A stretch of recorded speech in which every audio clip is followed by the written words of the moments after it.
wind doesn't rest here. It speaks, loud, fierce, and ancient. Mullaghmore Head doesn't whisper, it roars. Waves crash like thunder against the cliffs, sea spray stings your face, and everything around you feels alive and unapologetic.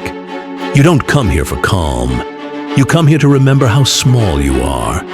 There are no fences, no signs, just the edge, and whatever's waiting on the other side. The sea is relentless. The rocks have been broken and rebuilt by storms too old to name.